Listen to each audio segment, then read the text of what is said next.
श्री शिवाय नमस्तुभयम। हर हर महादेव। दोस्तों, आप सभी लोग जानते हैं कि 25 जनवरी 2025 यानी शनिवार को पड़ रही हैं माघ महीने की ओर। दोस्तों, यह वह तिथि है जो माघ मास में पड़ने वाली सबसे बड़ी तिथि है, क्योंकि यह शनिवार के दिन पड़ रही है और इसका बहुत ही बड़ा और विशेष महत्व होता है। पूज्य गुरु जी ने कहा है कि अगर कभी भी मौका लग जाए और माघ महीने की षटतिला एकादशी शनिवार को पड़ जाए तो आप लोगों को एक छुटकी काला तिल वाला उपाय तो अवश्य ही करना चाहिए। इन दोनों का संयोग बहुत ही कम आता है।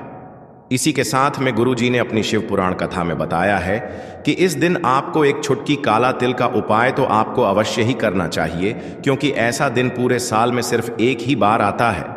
और दोस्तों, आप सभी लोग जानते हो, शनिवार षटतिला एकादशी का अगर सबसे बड़ा कोई उपाय है तो वह एक छुटकी काला तिल वाला उपाय है। तो दोस्तों, इस शनिवार षटतिला एकादशी के दिन आप लोगों को इस एक छुटकी काला तिल वाले उपाय को जरूर करना है।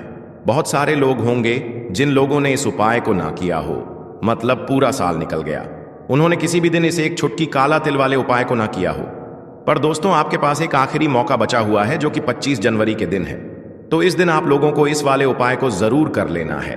भले ही आपने पूरे महीने भर इस उपाय को न किया हो, पर अगर आपने इस माघ महीने के शनिवार के दिन अगर इस वाले उपाय को कर लिया तो आपको इस उपाय को करने का वह फल मिलेगा जिसकी आपने कभी कल्पना भी नहीं करी होगी। इसीलिए आप लोग इस वाले उपाय को एक बार जरूर कर लेना है, ताकि आप लोगों के हाथ से यह मौका न जा सके और आपको इस उपाय को करने का फल मिल सके। दोस्तों, यह उपाय पंडित जी ने अपनी अभी की ही श्री शिव महापुराण की कथा में बताया है, जिस उपाय को आज हम आपको बहुत अच्छे से समझाने वाले हैं। इस वीडियो को देखने के बाद इस उपाय को समझने के लिए आपको कोई और वीडियो को देखने की जरूरत नहीं पड़ेगी। तो चलिए दोस्तों, उपाय को शुरू करते हैं। देखिए, यह इस माघ महीने के शनिवार षटतिला एकादशी के दिन यह इतना खास होता है, इतना महत्वपूर्ण होता है। देखा गया है, कभी कभी बड़े बड़े पूजा पाठ अनुष्ठान से जो मनोकामना पूर्ण नहीं होते, वह माघ महीने के शनिवार के दिन एक छोटे से उपाय करने से ही आपकी मनोकामना पूर्ण हो जाती है। और बहुत सारे लोगों ने इस उपाय को किया भी है और उनको इस उपाय को करने का फल भी जरूर मिला है। अगर आप लोग भी इस उपाय को करना चाहते हैं तो आप इस उपाय को पहले अच्छे से समझ लेना, सुन लेना, उसके बाद करना। आपको इस उपाय का फल जरूर मिलेगा। और इस उपाय को कर लेने से आपके घर में चाहे किसी भी प्रकार की दुख और समस्या क्यों ना चल रही हो, आपको उसका कारण भी नहीं पता है कि भाई यह समस्या किस कारण से चल रही है। उसका कुछ भी कारण हो सकता है, जैसे पितृदोष हो सकता है या किसी भी तरह का मंगल दोष भी हो सकता है। तो इस दिन आप लोगों को यह वाला उपाय कर लेना है। यह एक ऐसा उपाय है जिस उपाय को अगर किसी विशेष दिन पर किया जाए तो भाई उस विशेष दिन का जो है वह तो हमें मिलता ही मिलता है, पर हमने उस दिन पर इस उपाय को किया है तो हमें उससे भी बड़ा फल मिलता है, और फल बहुत जल्दी मिलता है। लेकिन उससे पहले आप लोगों को यह जानना आवश्यक है कि आखिर यह उपाय किस समय करना है, किसको करना है और कैसे करना है। तो चलिए हम आगे आपको वीडियो में एक एक करके बता देते हैं। लेकिन उससे पहले अगर आप लोग हमारे चैनल पर पहली बार आए हैं या फिर मेरी आवाज आज पहली बार सुन रहे हैं तो हमारे चैनल को सब्सक्राइब जरूर कर लेना और इस वीडियो को लाइक करके कमेंट बॉक्स में श्री शिवाय नमस्तुभ्यम ओम नमः शिवाय जरूर टाइप कर देना। तो दोस्तों, इस एक छुटकी काला तिल वाले उपाय को हमें इस शनिवार षटतिला एकादशी के दिन कैसे करना है, किसको करना है, किस समय करना है और कहां पर करना है, ये सारे सवालों के जवाब आपको इस वीडियो में मिल जाएंगे। और जो ये वीडियो देखेगा भाई, उसको एक छुटकी काला तिल का उपाय जरूर करना चाहिए, क्योंकि इस दिन एक चावल दाने का भी बहुत ही बड़ा और विशेष महत्व होता है। और जब बात आ जाए एक छुटकी काला तिल की, तो यह सोने पर सुहागा वाली बात हो जाती है और यह एक बहुत ही बड़ा उपाय हो जाता है इस शनिवार षटतिला एकादशी का। तो अब दोस्तों, इस एक छुटकी काला तिल वाले उपाय को आखिर करना किसको है, सबसे पहले हम लोग वह बात जान लेते हैं। तो देखो, घर की जो बड़ी माताएं बहनें होती हैं उन माताओं बहनों में से कोई भी एक बड़ी माता बहन इस वाले उपाय को कर सकती है। और दोस्तों, अगर आप चाहें तो अपने घर में से सभी सदस्यों को भी इस उपाय को करवा सकते हैं। अगर किसी व्यक्ति की खुद की कोई मनोकामना है, खुद की कोई दुख और परेशानी है जो कि वह अपने लिए ही करना चाहता है, इस वाले उपाय को तो वह खुद अपने लिए भी कर सकता है। बाकी अगर कोई घर में से ऐसा है जो कि अपने पूरे घर परिवार की सुख और शांति के लिए यह वाला उपाय करना चाहता है, तो भाई वह भी कर सकता है। उसमें भी कोई दिक्कत वाली बात नहीं है। कहने का मतलब यह है कि इस उपाय को हर एक सदस्य भी कर सकता है और पूरे घर परिवार के सदस्य के लिए घर की बड़ी माताओं बहनों में से कोई एक माता बहन भी कर सकती है।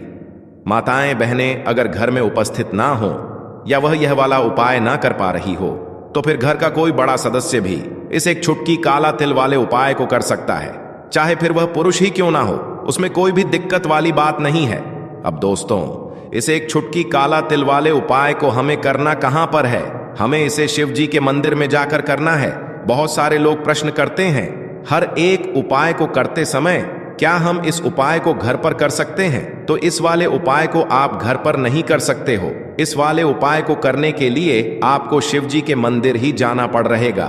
उसके बाद में दोस्तों, जो अगला प्रश्न निकल कर आता है वह यह आता है इस उपाय को लेकर कि आखिर इस उपाय को हमें किस समय करना है? सुबह के समय करना है कि शाम के समय करना है? तो देखो, इस वाले उपाय को आप लोग सुबह के समय भी कर सकते हो और शाम के समय प्रदोष काल में भी कर सकते हो। अब अगर आप पूछो कि भाई सबसे उत्तम समय कौन सा रहेगा इस एक छुटकी काला तिल वाले उपाय को करने का, तो हम आपसे बस यही कहेंगे कि इस उपाय को आप सुबह के समय करेंगे तो ज्यादा बेहतर होगा। बाकी अगर प्रदोष काल शाम के समय भी करेंगे तो भी अच्छा होगा। उसमें कोई भी दिक्कत वाली बात नहीं है। तो अब दोस्तों, जो अगली सबसे बड़ी और महत्वपूर्ण बात आती है वह यह आती है कि सुबह अगर हम उपाय को करेंगे तो हमें कितने बजे से लेकर कितने बजे तक के बीच में करना है, और शाम के समय प्रदोष काल में करेंगे तो हमें कितने बजे से लेकर कितने बजे के बीच में करना है। तो देखो, सुबह जितनी जल्दी हो सके आप उपाय को करने की कोशिश करना। बाकी अगर किसी कारणवश लेट भी हो जाओ, थोड़ी देर भी हो जाए, तो 10 या 11 बजे तक भी आप उपाय कर लेना, पर 12 बजे से ज्यादा देरी ना हो। ठीक है, इस बात का ध्यान रखना। उसके बाद में दोस्तों, अगर शाम के समय प्रदोष काल की बात करें, प्रदोष काल का जो समय होता है वो शाम के 6 बजे से शुरू हो जाता है। मतलब शाम के 6 बजे से लेकर 7 बजे के बीच का जो समय होता है, यह समय प्रदोष काल का समय होता है। पर अभी जो मौसम चल रहा है, इस मौसम में जो है शाम बहुत देरी से होती है, तो आप इस उपाय को 7 बजे या 8 बजे के बीच में भी कर सकते हो। मतलब शाम के 6 बजे से रात 8 बजे के बीच में आप कभी भी इस वाले उपाय को कर सकते हो। उसमें कोई भी दिक्कत वाली बात नहीं है। तो चलिए दोस्तों, जान लेते हैं पहले उपाय के बारे में। देखिए दोस्तों, इस उपाय को करने के लिए मात्र आपको एक गुड़ का टुकड़ा लेना होगा और इसी के साथ में आपको मात्र एक स्टील की कटोरी के अंदर शुद्ध जल लेना होगा।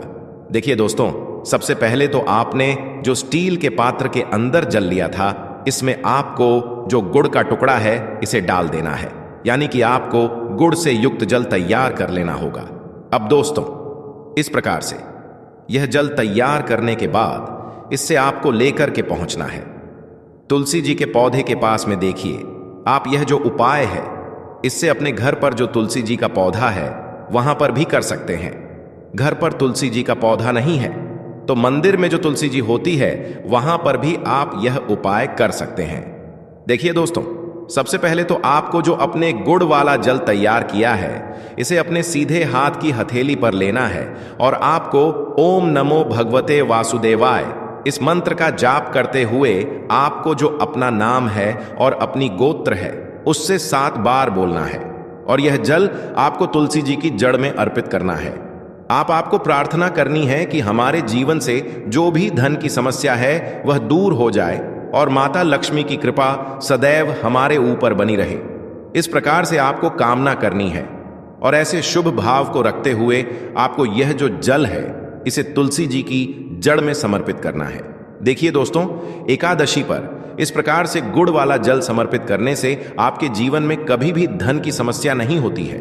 देखिए, यह जो उपाय है आपके जीवन में संपदा को बढ़ाने वाला है, यानी कि इस उपाय को करने के बाद आपके जीवन में कभी भी दरिद्रता उत्पन्न नहीं होती है और आपको अपने जीवन में सुख, समृद्धि तथा वैभव की प्राप्ति होती है। तो इस प्रकार से आपको यह पहला उपाय करना है अपने जीवन में सुख, समृद्धि तथा धन की प्राप्ति के लिए। अब दोस्तों, हम जान लेते हैं दूसरे चमत्कारिक उपाय के बारे में। देखिए, इस उपाय को विशेषकर आपको अपने घर में जहां कहीं भी शम का वृक्ष है, शम का पौधा है, वहां पर आपको करना है। घर में शम का वृक्ष नहीं है तो आपके आसपास जो भी शम का वृक्ष है वहां पर भी आप यह उपाय कर सकते हैं। तो देखिए, इस उपाय को करने के लिए सबसे पहले तो आपको एक दीपक लेना होगा। दीपक आप मिट्टी का भी ले सकते, आटे का भी बना सकते हैं और इस दीपक में आपको गोल बाती का प्रयोग करना है और साथ ही साथ दीपक में आपको शुद्ध घी का प्रयोग करना है। अब इस प्रकार से एक गोल बात का दीपक तैयार करने के बाद इसी के साथ में आपको मात्र एक चुटकी काले तेल भी लेने होंगे। देखिए, शनिवार एकादशी के दिन शम के वृक्ष के वहां पर हम कोई भी उपाय करते हैं तो इससे हमें क्षण दोष से मुक्ति मिलती है, साथ ही साथ हमें हमारे जो कर्ज हैं उससे भी मुक्ति मिलती है। तो यह जो उपाय है आपको सूर्यास्त के बाद में ही करना है। सबसे पहले तो आपको इस दीपक को और काले तिल को लेकर के पहुंचना है शमी के वृक्ष के वहां पर। अब आपके पास जो काले तिल हैं, सबसे पहले तो इन्हें आपको उस दीपक के अंदर डाल देने हैं। ओम शम शनि शराय नमः इस मंत्र का जाप करते हुए। अब देखिए, इस दीपक को आपको अपना जो मुख है वह पश्चिम दिशा में रख करके प्रज्वलित करना है, क्योंकि पश्चिम दिशा भगवान शनिदेव की मानी गई है। तो आपको अपना जो मुख है वह पश्चिम दिशा में रख करके ओम शम शनिश्चराय नमः इस मंत्र का कम से कम 11 बार जाप करके यह दीपक आपको कमी के वृक्ष के वहां पर प्रज्वलित करना है। देखिए, यह जो दीपक है आपके जीवन के अंधकार को दूर करने वाला है, साथ ही साथ शनिदेव को प्रसन्न करने वाला है और साथ ही साथ आपके जीवन में जो भी कर्ज से जुड़ी हुई समस्याएं हैं उन्हें भी दूर करने वाला है। तो इस प्रकार से आपको मार्ग शीर्ष महीने के विशेष शनिवार एकादशी पर यह उपाय करना है। अब दोस्तों, हम जान लेते हैं तीसरे चमत्कारिक उपाय के बारे में। देखिए, यह जो उपाय है आपकी रोग मुक्ति के लिए होने वाला है, यानी कि आपके जीवन में जो भी बीमारियां हैं उन्हें समाप्त करने वाला है। देखिए, यदि आपके घर में कोई भी व्यक्ति लंबे समय से परेशान है, यानी कि वह किसी भी बीमारी से परेशान है, तो आपको शनिवार एकादशी के इस शुभ संयोग में यह उपाय करना चाहिए। देखिए, इस उपाय को करने के लिए आपको मात्र एक तांबे के पात्र के अंदर शुद्ध जल लेना होगा। इसी के साथ में आपको एक शम का पत्ता भी लेना होगा और इसी के साथ में आपको मात्र 11 काले तिल के दाने भी लेने होंगे। अब दोस्तों, इन सभी सामग्रियों को लेकर के आपको पहुंचना है। सबसे पहले तो भगवान शिव के मंदिर में दोस्तों गुरुजी ने बताया है कि आप इस उपाय को शनिवार की एकादशी पर सुबह से लेकर के शाम तक किसी भी समय में कर सकते हैं। देखिए दोस्तों, सबसे पहले तो आपके पास जो काले तिल के दाने हैं उन्हें आपको एक एक करके उस पात्र के अंदर डालते जाना है और आपको लगातार श्री शिवाय नमस्तु भयम इस मंत्र का जाप करते रहना है। अब दोस्तों, आपके पास जो एक कम का पत्ता है उसे भी आपको उस पात्र के अंदर डालना है। लेकिन जब भी आप यह कम पत्र उस पात्र के अंदर डालेंगे तो आपके घर में जो भी व्यक्ति बहुत अधिक बीमार है उस व्यक्ति का आपको नाम और उस व्यक्ति का आपको गोत्र बोलनी है और आपको महादेव से प्रार्थना करनी है कि इस व्यक्ति के शरीर में जो भी बीमारी है, इस व्यक्ति के शरीर में जो भी रोग हैं, वह सभी आपकी कृपा से समाप्त हो जाएं। इस व्यक्ति को इसका जो भी रोग है उसमें आराम मिले। इस प्रकार से आपको कामना करनी है और यह जो एक कम का पत्ता है इसे आपको उसी पात्र के अंदर डाल देना है। अब दोस्तों, इस जल से आपको भगवान शिव के शिवलिंग का अभिषेक करना होगा। श्री शिवाय नमस्तु भयम इस मंत्र का जाप करते हुए देखिए, जब भी आप यह जल अर्पित करेंगे तो आपको अवधूतेश्वर महादेव का मन में स्मरण करना है और जैसे ही यह जल शिवलिंग से होकर के जलाधारी की ओर बह करके आएगा तो इस जल को आपको उसी बात के अंदर थोड़ा सा झेल लेना है और आपको अवधूतेश्वर महाद्वीप से इस जल को औषधि स्वरूप प्राप्त कर लेना है। अब इस जल को आपको अपने घर लेकर के आ जाना है और जो भी व्यक्ति आपके घर में बहुत अधिक बीमार रहता है उस व्यक्ति के ऊपर आपको इस जल का छिड़काव कर देना है। साथ ही साथ उस व्यक्ति को आपको इस जल का आचमन भी करवा देना है। अवधूतेश्वर महादेव का मन में स्मरण करते हुए गुरु जी ने कहा है कि जो भी व्यक्ति इस प्रकार से यह उपाय करता है तो उसके जीवन से निश्चित ही रोगों की समाप्ति होती है। तो दोस्तों, जीवन में रोगों से मुक्ति पाने के लिए आपको चमत्कारिक उपाय भी निश्चित ही करना है। अब दोस्तों, हम जान लेते हैं गुरु जी द्वारा बताए गए चौथे विशेष और अंतिम उपाय के बारे में। देखिए दोस्तों, यदि आप भी चाहते हैं कि चारों ही दिशाओं से आपके जीवन में कभी भी धन की समस्या नहीं होनी चाहिए, चारों दिशाओं से आपके जीवन में जो धन के स्रोत हैं वह बंद नहीं होने चाहिए, चारों दिशाओं से आपके जीवन में धन आना चाहिए, आपके जीवन में धन की प्राप्ति होनी चाहिए, तो आपको यह चमत्कारिक उपाय करना है। देखिए दोस्तों, आप सभी को पता है कि शनिवार के दिन पीपल के वृक्ष में भगवान विष्णु माता लक्ष्मी का निवास होता है। तो इस दिन आपको एक चौमुखी दीपक तैयार करना है। देखिए, आप चौमुखी दीपक मिट्टी का भी ले सकते हैं और आटे का भी बना सकते हैं। यदि आप आटे का बना रहे हैं तो आपको शुद्ध आटा मनकर उसका एक दीपक तैयार करना है और इस आटे में आपको नमक नहीं डालना है, इस बात का आपको ध्यान रखना है। तो इस प्रकार से आपको यह दीपक तैयार करना है। दीपक में आपको 4 बातें का प्रयोग करना है। 4 बायां जो है, आप मोली वाला जो धागा आता है कलावा का, उसकी बाइयों का प्रयोग कर सकते हैं। और इसी के साथ में आपको इस दीपक में शुद्ध घी का प्रयोग करना होगा। अब देखिए दोस्तों, इसी के साथ में आपको एक छुटकी हल्दी भी लेनी होगी और जो एक छुटकी हल्दी आपने ली है इसे आपको उसी चौमुखी दीपक के अंदर डाल देनी होगी। अब दोस्तों, यह जो चौमुखी दीपक आपने तैयार किया है इसे आपको शनिवार एकादशी की रात्रि में, साथ ही साथ मार्गशीर्ष महीने की इस एकादशी पर लेकर के पहुंचना है पीपल के वृक्ष के वहां पर। और इस चौमुखी दीपक को आपको देवी महालक्ष्मी का मन में स्मरण करते हुए पीपल के वृक्ष की जड़ में प्रज्वलित कर देना है। ओम महाल नमः इस मंत्र का लगातार जाप करते हुए देखिए, यह जो दीपक है आपके जीवन में सुख समृद्धि लेकर के आएगा। और यह जो दीपक है, विशेषकर आपको अपना मुख जो है वह पूर्व दिशा में रख करके प्रज्वलित करना है। तो इस प्रकार से आपको जीवन में धन की प्राप्ति के लिए यह उपाय करना है, चौमुखी दीपक का चमत्कारिक उपाय। तो दोस्तों, यह थे पूज्य गुरु जी द्वारा बताए गए कुछ बहुत ही खास उपाय। अगर आपको जानकारी अच्छी लगी हो तो वीडियो लाइक करिएगा। मिलते हैं फिर एक नए वीडियो के साथ। श्री शिवाय नमस्तुभयम।